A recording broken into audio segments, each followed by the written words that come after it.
చూస్తుంటే విజువల్స్ చాలా హంగామాగా కనిపిస్తుంది. సో అక్కడ ఎవరెవరు చేరుకున్నారు, అక్కడ అంత క్రౌడ్ కనిపించడానికి అక్కడ ఇప్పుడు ఇంతవరకు ఎవరెవరు వచ్చారు, అక్కడ ఏమైనా మనకు అప్డేట్స్ ఉన్నాయా?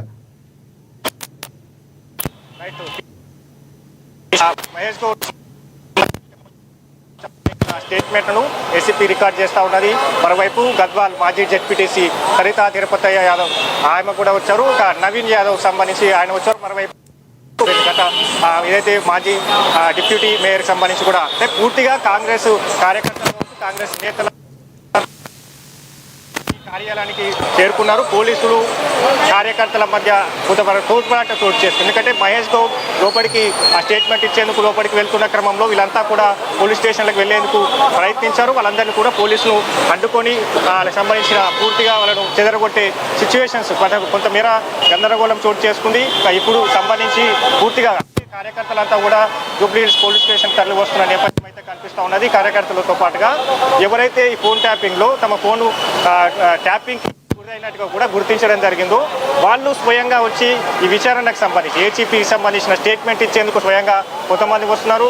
ఇక ఈ రోజుకు సంబంధించి కూడా మరికొంతమంది స్టేట్మెంట్ రికార్డ్ చేయబోతుంది. మధ్యాహ్నం తర్వాత ఈ 5గురిని ఒకేసారి విచారణ చేయబోతా ఉన్నది. ఇక విచారణకు సంబంధించి కూడా రేపు సినీ ప్రముఖులు, దీంట్లో ముఖ్యంగా సినీ ప్రముఖులు అంటే లావాదేవీలు వ్యాపారవేత్తలకు సంబంధించి కూడా వాళ్ళను బెదిరింపులకు గురి చేసి లావాదేవీలు జరిపినట్టుగా డబ్బులు వసూలు చేసినట్టుగా కూడా ఈ ఫోన్ ట్యాపింగ్ ద్వారా కూడా ఏదైతే సిట్ విచారణలో అధికారులు రాబట్టారు ఆ వివరాలన్నింటినీ ఆధారంగా ఎవరికి వ్యాపారవేత్తల సంబంధించిన బెదిరింపులకు గురి చేశారు, న్యాయమూర్తులకు సంబంధించి కూడా ఎందుకు న్యాయమూర్తులను బెదిరింపులకు గురి చేయవలసి వచ్చింది, ఏ కేసు విషయంలో ఈ బెదిరింపులకు పాల్పడ్డారు అంటే ముఖ్యంగా న్యాయమూర్తులు సినీ ప్రముఖులు. హరీష్, అంటే ఫోన్ ట్యాపింగ్ వ్యవహారంలో వారికి సంబంధించినటువంటి అంశాలు ఏమైనా బయటకు రావటం, ఈ అంశాలు వారు పోలీసులకు ఇచ్చినటువంటి ఏసీపీ విచారణలో చెప్పబోతున్నారా? అంటే సాక్షులు ఏదైతే రికార్డ్ చేస్తున్నారో సో అంశాలు అంటే ఈ అంశాన్ని మేము గోప్యంగా మాట్లాడుకున్న అంశం బయటకు రావటం జరిగిందో, దానివల్ల నష్టం జరిగిందో, ఈ అంశాలు కూడా చెప్పే అవకాశం ఉందా? ఖచ్చితంగా. ఎందుకంటే ఎన్నికల ముందే గత 2023 సంబంధించిన ఎన్నికల ముందే ఈ ఫోన్ ట్యాపింగ్ అంశం తెర మీదకి వచ్చింది. అప్పుడు పీసీసీగా ఉన్న సీఎం ఇప్పుడు రేవంత్ రెడ్డి సంబంధించి కూడా తన ఫోన్ ట్యాపింగ్ అయినట్టుగా కూడా పదే పదే చెప్పడం జరిగింది. పీసీసీ చీఫ్గా అప్పుడు వర్కింగ్ ప్రెసిడెంట్గా ఉన్న మహేష్ గౌడ్ సైతం కూడా తన ఫోన్ ట్యాపింగ్కి జరిగినట్టుగా కూడా పదే పదే చెప్పడం జరిగింది.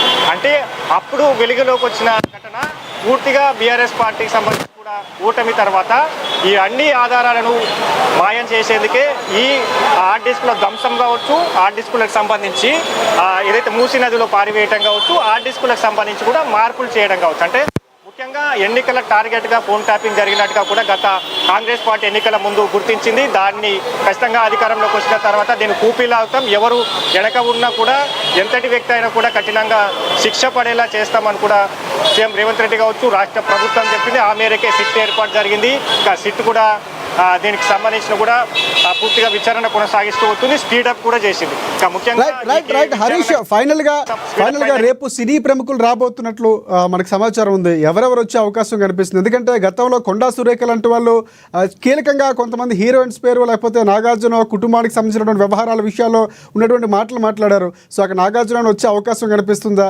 సో కీలకంగా కొంతమంది పేర్లు వినిపించే వాళ్ళేమైనా వచ్చే అవకాశం కనిపిస్తుందా? ఈ రోజు ఎవరైనా స్వతంత్రంగా మా ఫోన్ కూడా ట్యాప్ అయింది అన్నటువంటి అంశాలు ఏమైనా చెప్పడానికి అక్కడ ఏసీపీ ఆఫీస్కి వచ్చినటువంటి పరిస్థితి ఉందా? ఖచ్చితంగా సినీ ప్రముఖులకు సంబంధించి నాగార్జున కుటుంబ సభ్యులకు సంబంధించి కావచ్చు, ఇంకా హీరోయిన్ సమంత సంబంధించి కూడా ఫోన్ ట్యాపింగ్ గురైన కూడా గతంలో వార్తలు వచ్చాయి. ఈ అంశానికి సంబంధించి కూడా చాలా వరకు ప్రచారం జరిగింది. సంబంధించి దాంట్లో సినీ తారలు హీరోయిన్లకు సంబంధించి కూడా ఫోన్ ట్యాపింగ్ అధికంగా జరిగినట్టుగా సిట్ అధికారులు గుర్తించారు. దాంట్లో ఎవరెవరు ఉన్నారో వాళ్ళందరికీ సంబంధించి కూడా ఇప్పటికీ ఆరా తీశారు. వాళ్ళకి సంబంధించి కూడా స్టేట్మెంట్లను ఇచ్చేందుకు సూచన చేసింది. ఆ సూచనలో భాగంగా రేపు సినీ తారలకు సంబంధించి కూడా రేపు విచారణకు ఆ స్టేట్మెంట్ను రికార్డు చేసేందుకు రేపు రాబోతా ఉన్నారు. రికార్డుకి సంబంధించి వాళ్ళు ఏ విధమైన స్టేట్మెంట్ ఇస్తారు, వాళ్ళకి ఎప్పటికూ ఫోన్ ట్యాపింగ్ గురైనట్టుగా గుర్తించారు.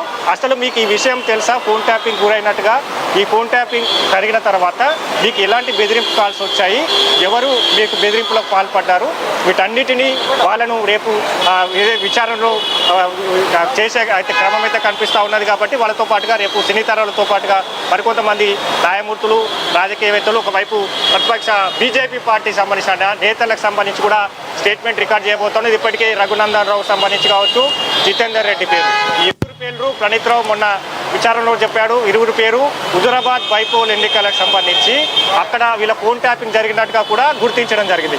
వాళ్ళని కూడా పిలిచి వాళ్ళ స్టేట్మెంట్కు సంబంధించి కూడా రికార్డ్ చేసే అవకాశాలు అయితే కనిపిస్తూ ఉన్నాయి. కాబట్టి మొత్తంగా ఇప్పుడు ఫోన్ ట్యాపింగ్ జరిగిన 400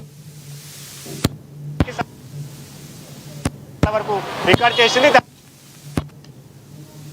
సంబంధించి రేపు నాయకులు ప్రముఖులు రేపు సిట్ సంబంధించిన అధికారులకు స్టేట్మెంట్ ఇచ్చేందుకు రాబోతున్న నేపథ్యం అయితే ఉంది. Rajasekhar, right thanks for updates. Harish, మొత్తానికి అక్కడ ఏసీపీ సాంఖ్యుల వాంగ్మూలంకి సంబంధించి తీసుకుంటారు. వరుసగా అక్కడికి కీలకంగా ఉన్నటువంటి